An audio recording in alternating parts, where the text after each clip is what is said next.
Good morning and welcome to My Catechism. I'm your talk show host, Father Lucas Inoc. And together with me, as usual, is Brad Adam Ampier, the President of the Catholic Faith Defenders in the Archdiocese of Cebu. Today is the 19th Sunday in an ordinary time according to the Church's liturgical calendar. And our Gospel reading today is taken from the Gospel of Matthew, chapter 14, verses 22 to 33.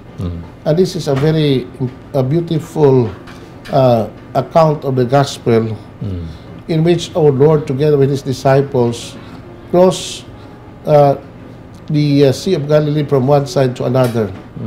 And they made a very strong storms, no, that buffeted them, and they were so afraid that they were about to sink. And Peter was there, and he was very terrified. And suddenly Jesus appeared, walking on the water towards them. And then Peter cried out to the Lord, Lord, if you are really there, no, command me to come to you. And then Jesus said, come. And Peter, indeed, he came, and then he walked. He was able to walk on water, following the injunction of our Lord. But when he saw the strong wind and strong waves, no, he began to frighten, and he began to sink down. And he cried out to the Lord and said, Lord, help. And true enough, Jesus came to his rescue, and then both of them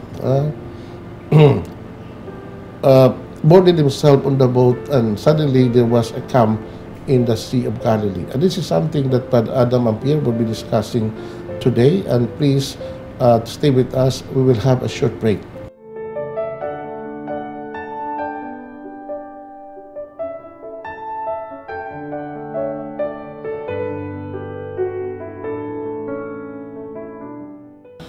Thank you for staying with us.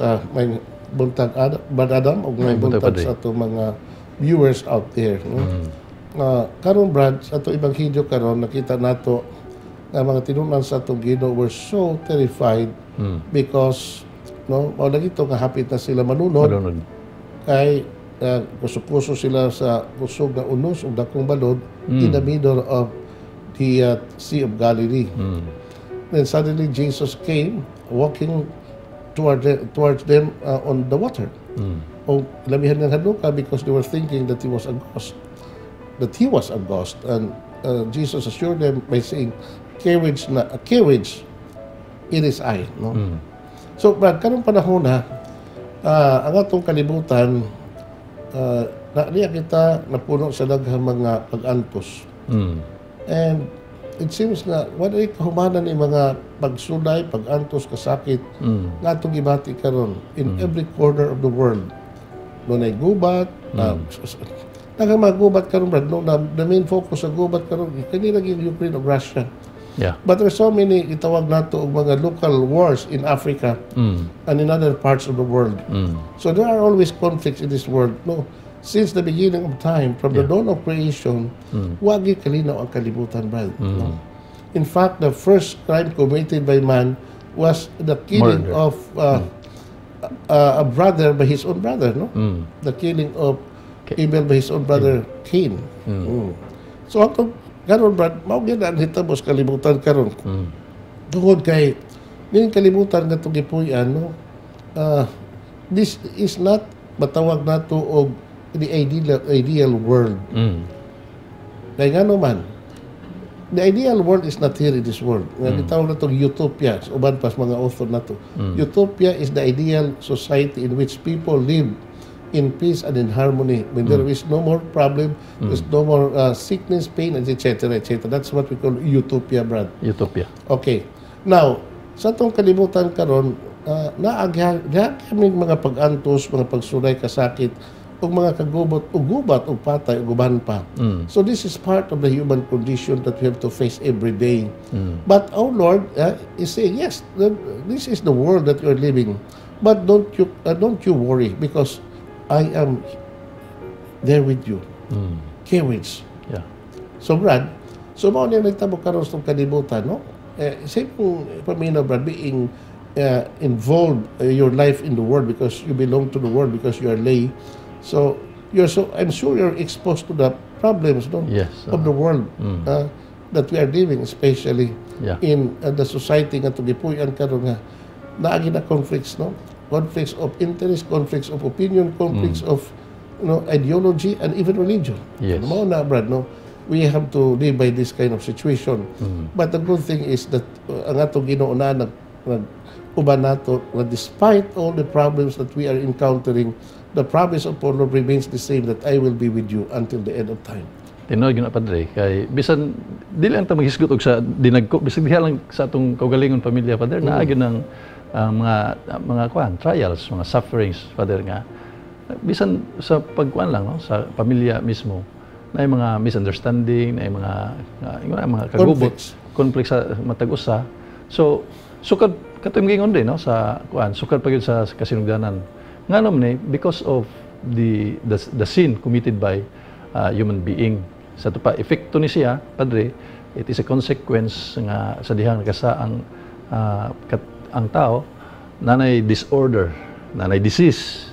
So everything. So muna matud pa ni San Pablo sa Roma kapitulo 5 bersikulo 12, pinaagi sa usa ka tawo nagasud ang yawa o nagdag kamatayon. So muna naigi kagubot, Padre, ang matud pa ni Jeremias, pinaagi sa tungod sa sala anaa nigsud ang mga kalinlain nga mga problema, kalinlain nga mga trials, mga sufferings, Father. So, but the culprit of all these things that we are suffering is the sin of man, which we always agree, no? Before the fall of man, there was total unity, no, between man, and also man and God, and also man with himself and man with the whole world, the created world. So, because of the sin of man, everything was in disarray. Disordered. We are living in a disordered world, no, as a consequence of human sinfulness. Mao na nga maningkamot kita, Brad, nga despite the situation in the world today, we have to maintain our cool, no, our faith in God, because it is only by having that kind of faith and trusting in the goodness of God that we'll be able to survive, no, in this troubled world nga atong gipuy-an. Ako, Brad, I'm very sure nga kini kagubos kalibutan magpadayon ni hangtod sa katapusos kalibutan man. Kung ano man kay that the world is that we are living is far from perfect. So pero lagi, this is the world that Jesus wanted to save. This is the world that Jesus wanted to redeem. And this is also the world that Jesus wanted to renew. Mao na nga, the renewal of the world, no, comes from the Lord. Kung kini mahitabo unya sa katapusan sa kalibutan, when Jesus promised, no, that the new heavens and the new earth would reign in the whole created realities. So we hope for that event to happen. It may not happen in our lifetime, but certainly because it's the promise of our Lord, it would come soon.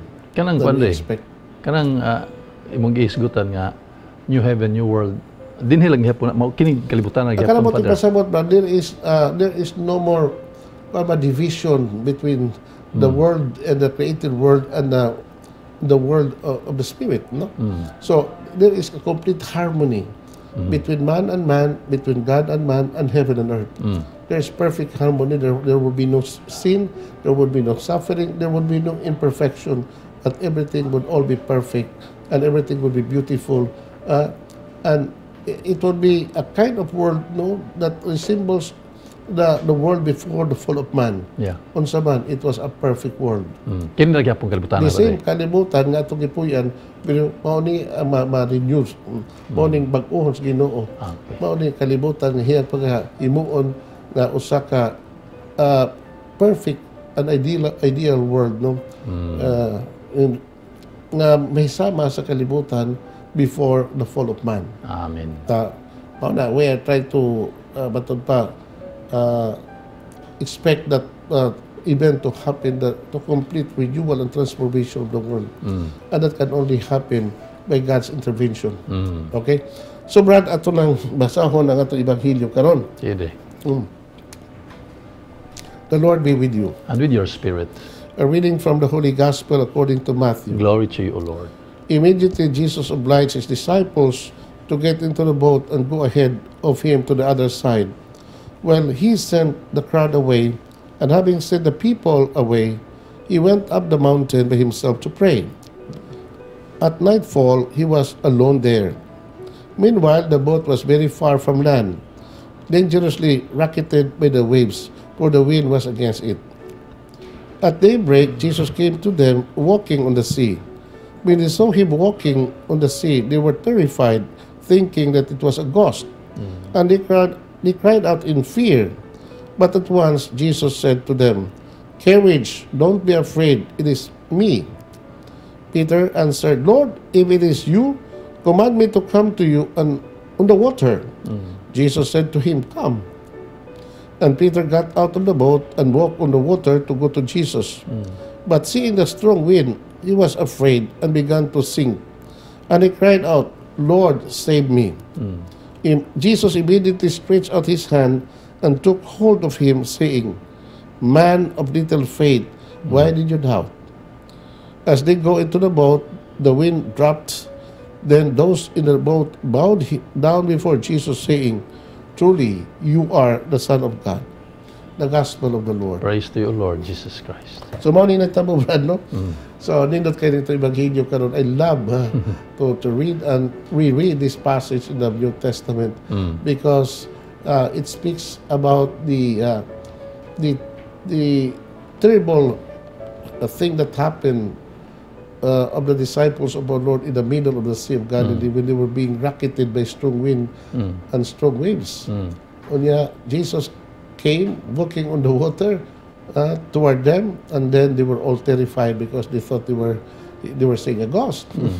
Ngayon, so my dear brothers, no, ang katong mga isuon nato diha uban nato ning atong programa. So kini maong hitabo very extraordinary kay ni Brad kay kinsa ba koy makalakaw ibabos tubig. No, only Jesus could do that. Yeah. Because that was an act of God. No, Jesus to be able to walk on the water, that was not an act of his human nature. That belongs to the act of Jesus in his divine nature. Yeah. No? So karon ato ning isgutan pag-ayo, Brad, niya ato ning ag-agon kini maong hitabo so that we will be able to understand and comprehend unsa ang mensahe nato. And we will continue discussing this after this short break. Please stay with us.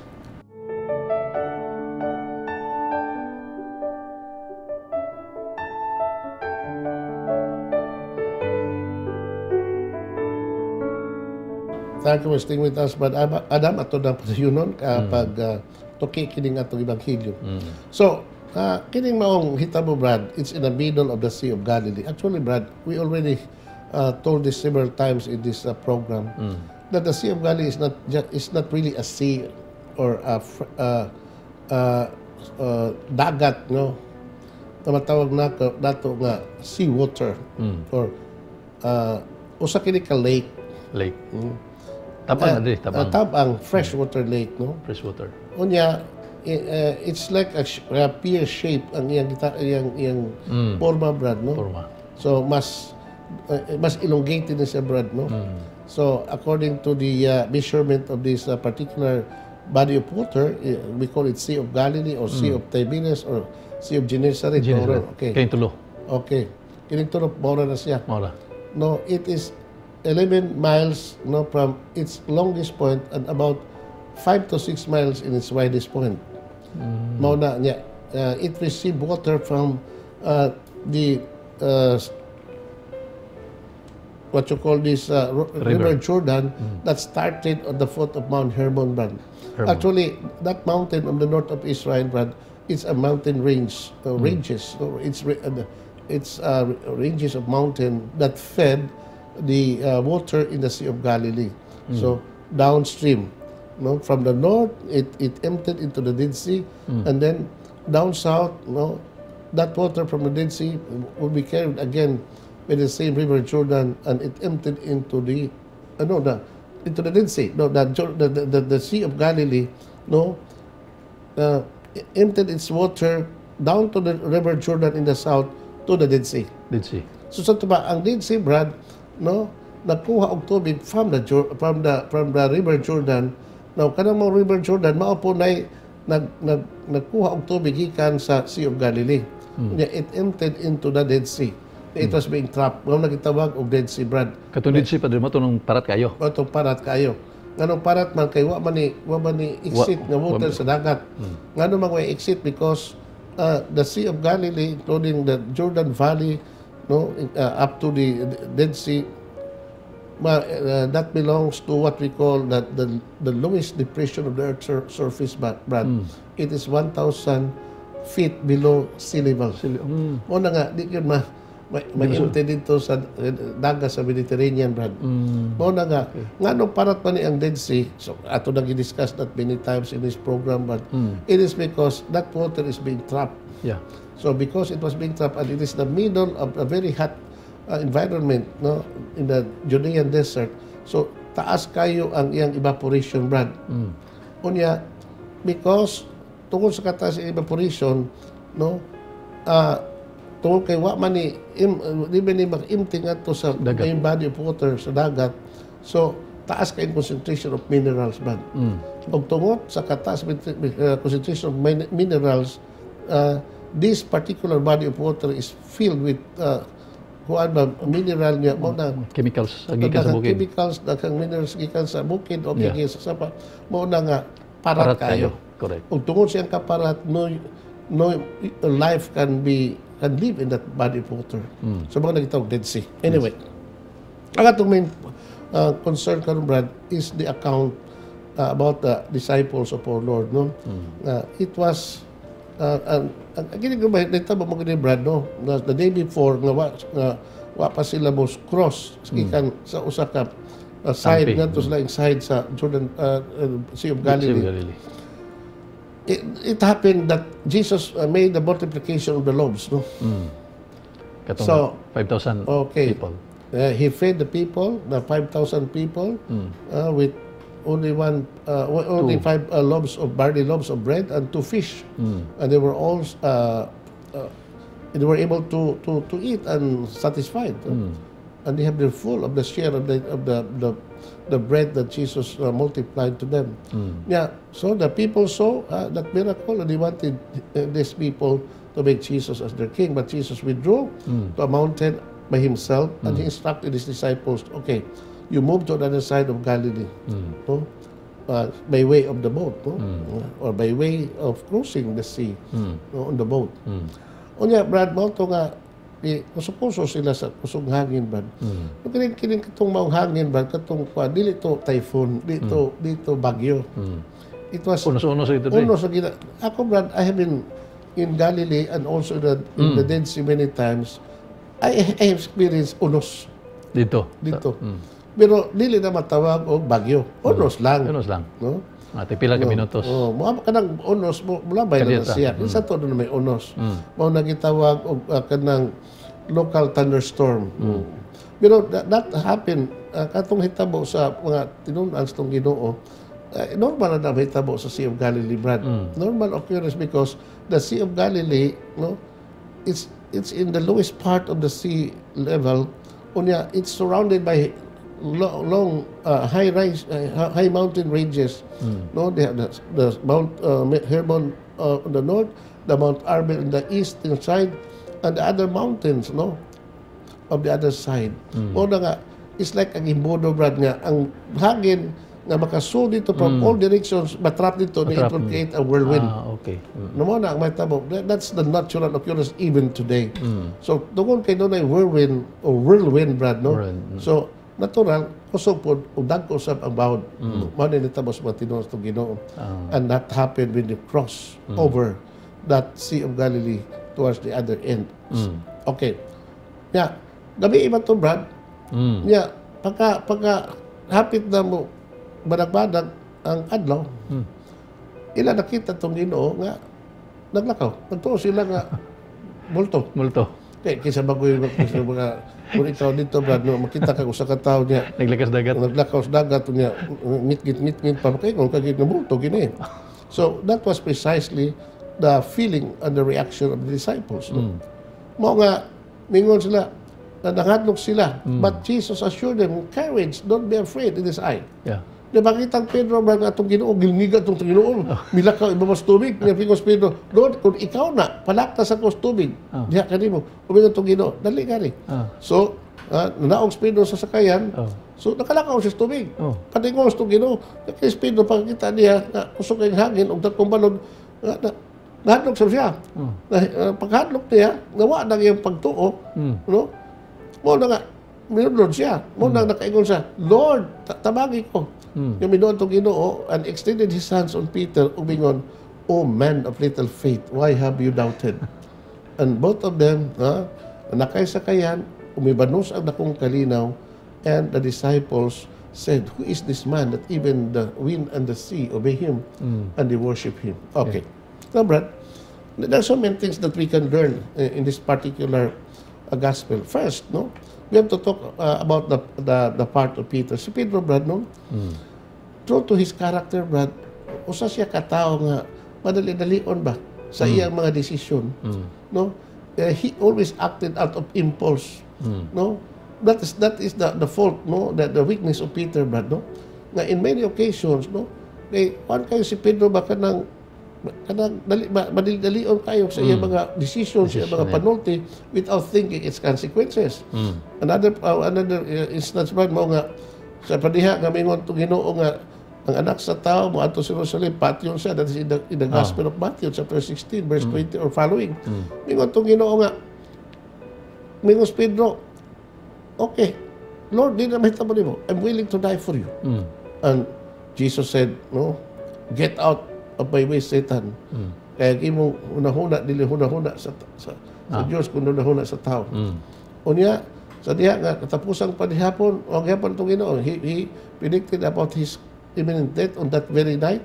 Mingon Pedro, dili na mahitabo nimo, I'm willing to die for you. O mingon itong Ginoo katong Pedro, sultihan ko ikaw, sa di pagani mong tugtugaw ang manok, karong gabi na ilibod mo na ako sa makatulong. And other instances, brad, nga si Pedro, na masayop sa iya mga panultihon.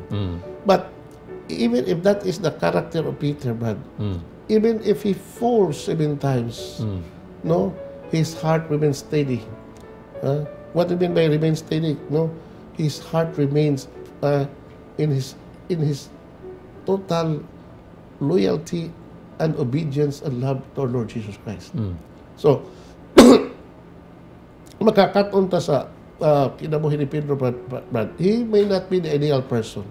He had so many defects in his character. He had so many faults. He even denied the Lord, and it was a grievous sin. But despite his failure, despite his sinfulness, no, he could always redeem himself by being faithful to the Lord and be always honest to himself, that he could always redeem himself by coming back to the Lord. Ang punto ni Brad, no, nga the glory of the saints, Brad, is not that he does not fall, according to so many authors.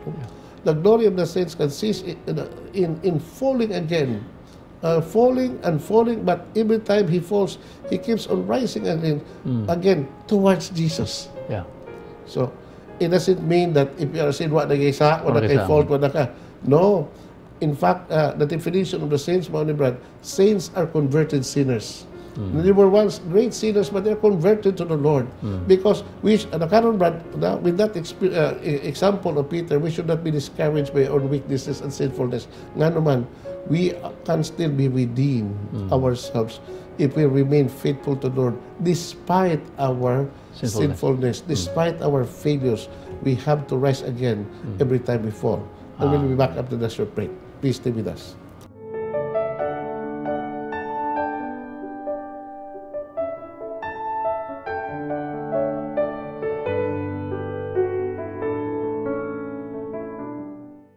Thank you for staying with us, Brad Adam. So, nindot kayo itong pamalandong karon sa Ebanghelyo. As I've said, no, I love to talk about this parable, not parable, but miracle, so to speak, no, because milagro magito ang paglakaw di ibang tubig, ito sa miracle. Because how do we find miracle, Brad, in the first place? Ang kanang yung kwan din ay mga kalabot sa kining above sa normal na yun nga pahitabo. beyond Si Santo Thomas Brad, defines miracle in a very simple language. And he said, miracles is an act of God suspending the law of nature. The law of nature, yeah. The law of nature. Because what is the law of nature? No. According to the law of nature, you cannot walk on water. Correct. So because of the law of gravity and also the law of buoyancy, so we can swim, we can float on the water, but we cannot walk. Yeah.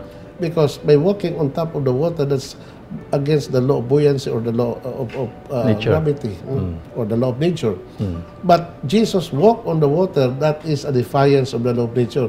That is the suspension of the law of nature. That is miracle. What Jesus did walking on the sea of water was a miracle in a strict sense of the word. Pero ang atong punto din nga, why did Jesus do that? Of course, he could very well do that because he is God. He came walking on the water and iyang giapas ang mga tinunan who was on the very terrible situation na hapit na sila malunod, na napuno na sila sa kahadlok. Ang nindot kay ni Brad nga application sa maong hitabo is the spiritual meaning of the event. Yeah. Na panahon sa ilang kalisod, Jesus there, ready to come and help them in their midst of difficulties. No, mao pa na sa itong kinabuhi, Brad. No?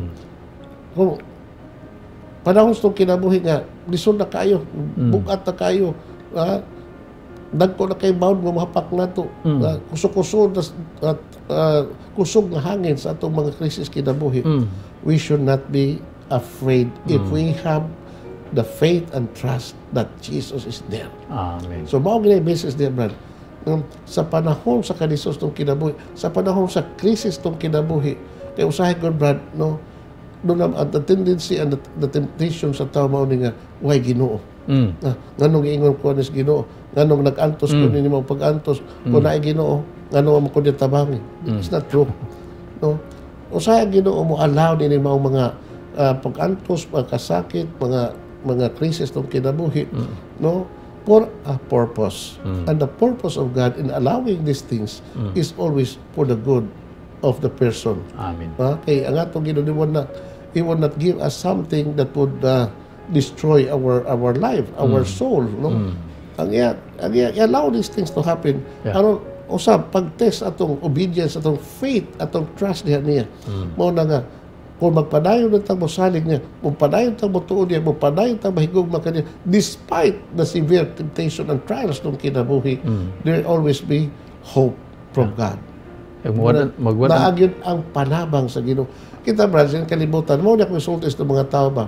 Since birth and until now, we have been buffeted with so many trials, with so many pag-antos, so many kasakit nga itong nagiyan sa itong kinabuhi from birth until now. Yeah. Pero wala ba tayo surprise but nga we are still alive?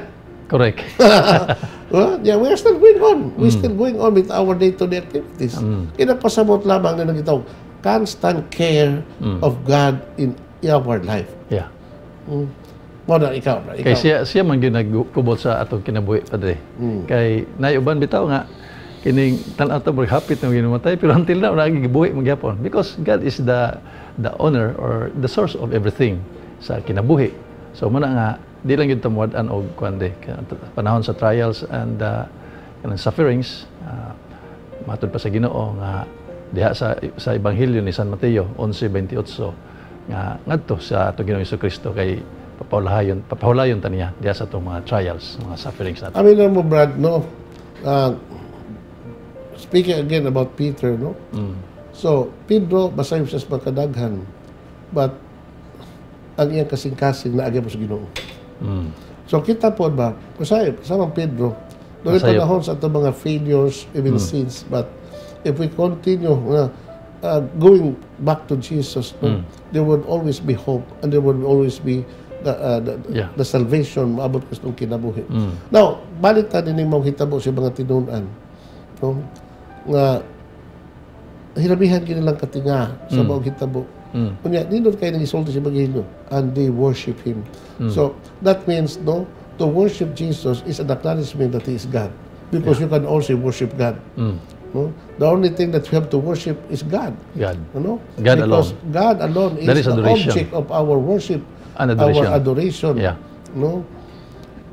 Ug Musa, it was a way of acknowledging on the part of the disciples of our Lord, seeing Jesus made that profound gesture of coming to them in the midst of their troubles, walking on the water.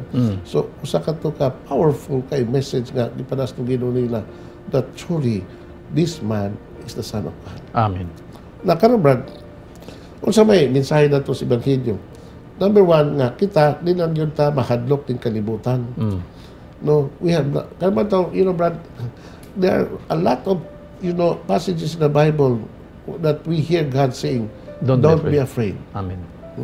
That was, in fact, what you call the main battle cry of Pope John Paul II when he became Pope. In the midst of the trials of the world that he witnessed during his lifetime, and especially in his struggle against communism in Poland, in Eastern Europe. No, he rallied the people in Eastern Europe and even in his own home country in Poland. No, thou shalt not be afraid. No, ngano nga di ba ta mahadlok, Brad? Because we have Jesus in us. Amen. We have the gospel in us. We have the truth in us. We have God in us. Then, if we are aware of that, then fear should not be, dili yun na to mahadlok ta, pero we can always conquer fear. Yeah. Nga naman, because of our faith and trust in God. Amen. Aminin mo, Brad, kining mga tao nga way pagsalis Ginoo, way pagtuos Ginoo, maunay mga tao nga daghan kay mga kabalaka ug kakuyaw ug kahadlok. Brad, the saints are never afraid in anything by in kalibutan. Yeah. Even death. Muna sa San Pablo, who can ever separate us from the love of God? Trials, difficulties, no, temptation, or even death? No. It will not separate us from the love of God that belongs to us by our Lord Jesus Christ. So, yan ang maong kasiguruan nga, Jesus already died for us and He loved us till the end. So, we have to remember that if that is the kind of Jesus that we have, the kind of God that we have, no, the God who made a promise of His continuous abiding in us and His care and presence. So, kana, Brad, makahatag na itong kalikon o kasiguruan that despite all the trials and problems and difficulties in life, so we must go on with our journey. Kanang gingon sa Gospel of John chapter 15 verse 5 nga, you can do nothing without me.